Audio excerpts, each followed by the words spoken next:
Thank you, Nirupama.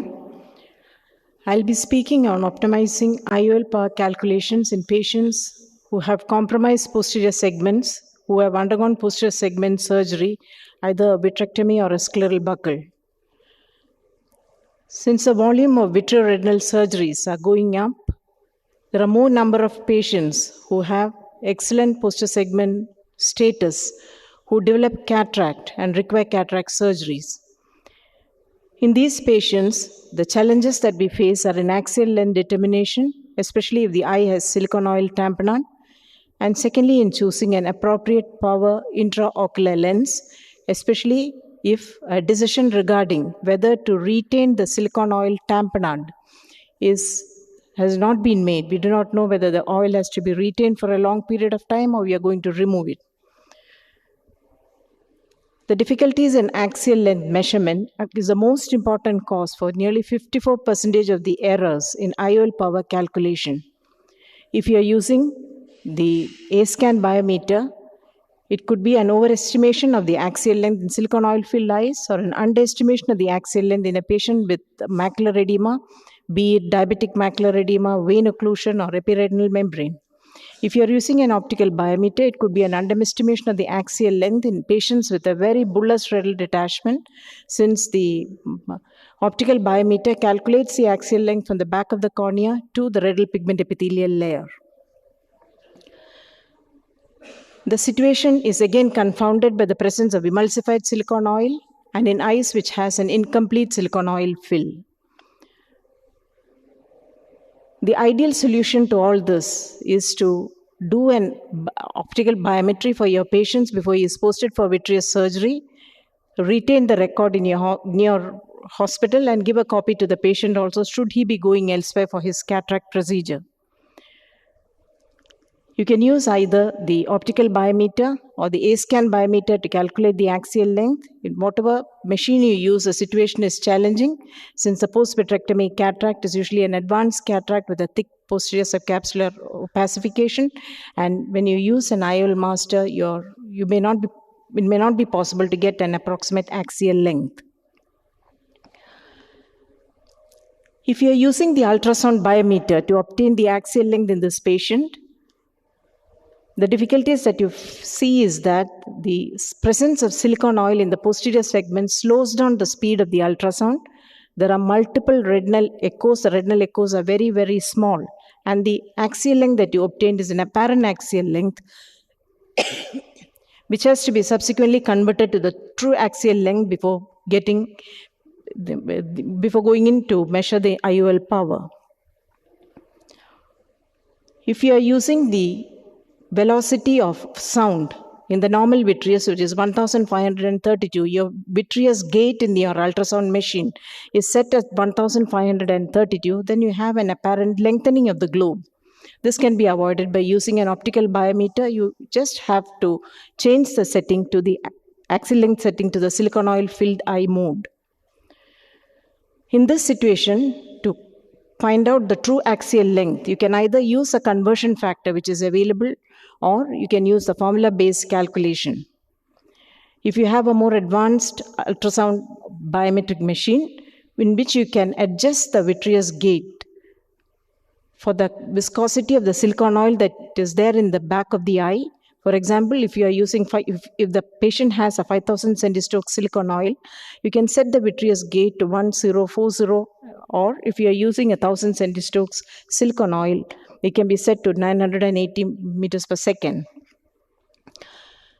If your patient has an incomplete silicone oil fill, you have the option of either getting the axial length from a CT or an MRI image of the orbit, or you measure the axial length of the patient sitting up.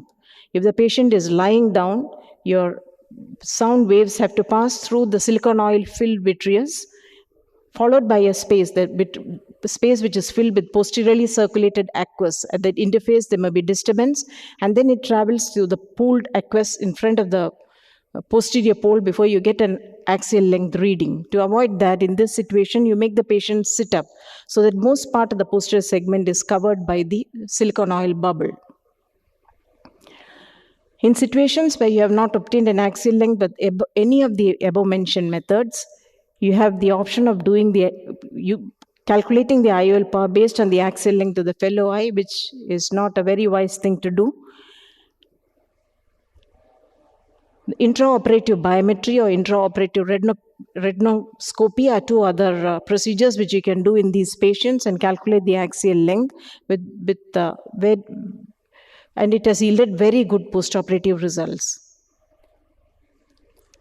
In patients who have a significant macular edema, if you are using the ultrasound biometer to measure the axial length, you are measuring up to the surface of the internal limiting membrane when there is a thickened retina and the distance on the cornea to the RPE is altered. In this situation, you can add the central retinal thickness or the subfoveal thickness to your measured axial length. It is much simpler to use the optical biometer as the axial length is measured up to the retinal pigment epithelium. There are several studies to show this. And in these situations, when you're doing a phaco-vitrectomy for epiretinal membrane or for a recalcitrant cystoid macular edema, compensation for this underestimation of the axial length can lead to a postoperative refractory outcome closer to metropia if you correct by adding a small amount of the macular thickness that is measured on OCT to the ultrasound axial length, or you implant an IOL which is about 0.50 diopter less than the IOL power which is targeted for emmetropia. So what about gas tamponade? When you have an expanding gas bubble in the back of the eye, it pushes up the lens iris diaphragm, and even after the gas has resorbed, the lens iris diaphragm does not come back to its original position and you always have a shallower anterior chamber. This could be responsible for a small myopic shift in your refraction, and in this situation also, a target postoperative refraction of plus 0.5 addition of 0.5 is suggested to minimize the postoperative refractive surprises. In scleral buckled eyes, the axial length increases by about 1 millimeter. The depth of the anterior chamber does not change. It is just the back of the eye which elongates, and here also a slight myopic shift in refraction is expected, and you adjust the IOL power down. If it is greater than 14 diopters, reduce the IOL power by about 0.50 diopter. And when to plan surgery in a buckled eye, you wait at least for a period of 3 months for the lengthening of the globe to stabilize before you post your patient for surgery. So what about silicone oil filled eyes? If you see, the refractive index of silicone oil is closer to that of the refractive index of the intraocular lens. So the silicone oil acts like a small minus lens in the vitreous cavity, and depending upon the type of IOL that you use, whether it is a biconvex, planoconvex, or the meniscus lens, the power postoperative refraction will also vary. So if you are planning to maintain the silicone oil for a long period of time, or your patient has a compromised posterior segment, and in which situation you cannot remove the silicone oil, you add about thumb rule is to add about 3 to 8 diopters to the IOL power that is calculated to achieve emmetropia, or you can use a formula-based calculation to find out the additional IOL power. But please bear in mind that subsequently, if the patient has a silicone oil removal, he will have about 3 to 5 diopters of myopia, and you should inform this to your patient beforehand itself.